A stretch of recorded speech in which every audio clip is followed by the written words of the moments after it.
বন্ধুরা, কেমন আছো তোমরা? আশা করছি ভালো আছো। আজও একটা নতুন রেসিপি নিয়ে হাজির হয়েছি। আজ শেয়ার করব পাকা আমের মালপোয়া। মালপোয়া তৈরি করতে গেলে ব্যাটারের পরিমাপ ঠিক থাকে না, তার কারণে অনেক সময় ফোলে না। তবে আজ তোমাদের পাকা আমের মালপোয়া তৈরি করে দেখাবো। সঠিক পরিমাপ সহ প্রত্যেকটা বলের মতো ফুলবে।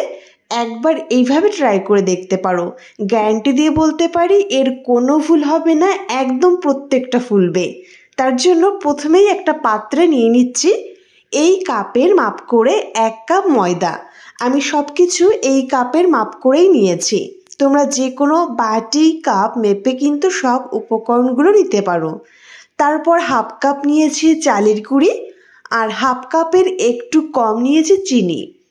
আর এখানে 10 টাকা দামের 1 প্যাকেট গুঁড়ো দুধ নিচ্ছি। আমি 1/2 কাপের একটু কম চিনি নিয়েছি, কারণ এখানে পাকা আম যাবে, আর পাকা আমটা বেশ মিষ্টি ছিল, তার কারণে এখানে 1/2 কাপের একটু কম দিলাম। তোমরা চাইলে পুরোপুরি 1/2 কাপ দিতে পারো। এবারে এখানে অ্যাড করছি বড় চামচের 2 চামচ ড্রাই কোকোনাট।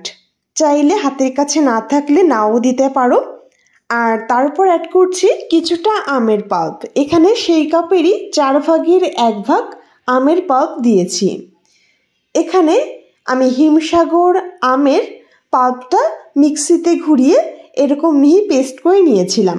তোমরা যে কোনো আম দিতে পারো, তবে হিমসাগর আমটা যেহেতু বেশ মিষ্টি আছে, তার কারণে এখানে চিনির পরিমাণটা একটু কম দিয়েছি। তবে এখানে তোমরা 1/2 কাপ চিনিটা দিতে পারো।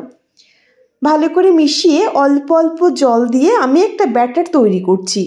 তার জন্য প্রথমে আমি সেই কাপেরই 1 কাপ জল দিয়ে ভালো করে গুলে নিচ্ছি।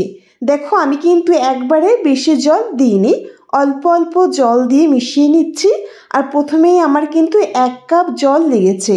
জলটা একদম নর্মাল জল। এখানে তোমরা জলের বদলে দুধও ব্যবহার করতে পারো, তবে আমি যেহেতু গুঁড়ো দুধ অ্যাড করেছি তাই এখানে জল দিয়েই গুলে নিচ্ছি।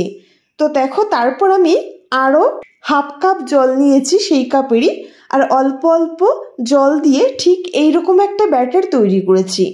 ভালো করে দেখে নাও, ব্যাটারের ঘনত্বটা ঠিক এইরকম রাখতে হবে।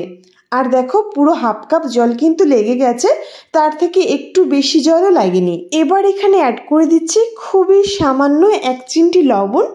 যে কোনো মিষ্টি কিছুতে 1 চিমটি লবণ অ্যাড করলে খেতে খুব ভালো লাগে। তো এইভাবে আমি 2-3 মিনিট ধরে ফেটিয়ে নিয়েছি ব্যাটারটা। তারপর ঢেকে রেখে দিচ্ছি 15 মিনিটের জন্য। 15 মিনিট পর ঢাকাটা তুলে নিলাম, আর আরও একবার ভালো করে মিশিয়ে নিলাম। দেখো, ঘনত্বটা ঠিক এরকম আছে। তো একদম ব্যাটারটা আমাদের তৈরি হয়েছে। ব্যাটারের ঘনত্বটা খুব বেশি ঘনও থাকবে না, আবার কিন্তু হালকাও হবে না, ঠিক এইরকম রাখতে হবে। আর অন্যদিকে কড়াইতে কিছুটা রিফাইন অয়েল বসিয়ে দিয়েছি। ব্যাটারটা দেওয়ার আগে ঠিক এরকম একবার ব্যাটারটাকে ফেটিয়ে নিয়ে 1 চামচ ব্যাটার তুলে তেলের উপর দিয়ে দিলাম। আঁচটাকে কিন্তু মিডিয়ামে রাখতে হবে, হাই আঁচে ভাজা যাবে না। আঁচটাকে অনবরত মিডিয়ামে রেখেই ভেজে নিতে হবে। আর ব্যাটারটা দেওয়ার কিছু সেকেন্ডের মধ্যেই দেখতে পারবে এরকম কিন্তু ফুলতে শুরু করবে। উপরে একটু তেল ছড়িয়ে দিলে দেখবে খুব সুন্দর কিন্তু বলের মতো ফুলে যাবে। দেখতেই পারছো কত সুন্দর ফুলেছে। প্রত্যেকটা ঠিক এইরকম ফুলবে, এর কোনো ভুল হবে না। মালপোয়া তৈরি করতে গেলে পরিমাপগুলো যদি ঠিক থাকে আর ব্যাটারের ঘনত্বটা যদি একদম পারফেক্ট হয়, তাহলে কিন্তু কোনো ভুল হয় না। আমি তোমাদের যে মাপটা বলে দিলাম, এই মাপ অনুযায়ী তোমরা যদি তৈরি করো, প্রত্যেকটা কিন্তু ঠিক এইরকম বলের মতো ফুলবে। আর আঁচটাকে মিডিয়ামে রেখেই কিন্তু ভাজতে হবে। তো দেখো, এক এক করে কিন্তু এইভাবেই আমি সবগুলো ভেজে নিচ্ছি। আরও 1 চামচ ব্যাটার দিয়ে দিয়েছি, আর দেখতেই পারছো কতটা ফুলেছে। একদম বলের মতো ফুলবে প্রত্যেকটা।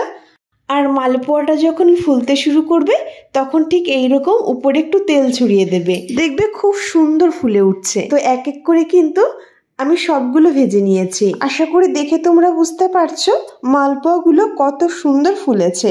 তো বন্ধুরা, তোমরা কে কোথা থেকে আমার ভিডিও দেখছো অবশ্যই কমেন্টে জানিও। তো ছোট্ট ছোট্ট টিপস সহ রেসিপিটি তোমাদের কেমন লেগেছে অবশ্যই জানিও। আর অবশ্যই বাড়িতে এইভাবে একবার ট্রাই করো।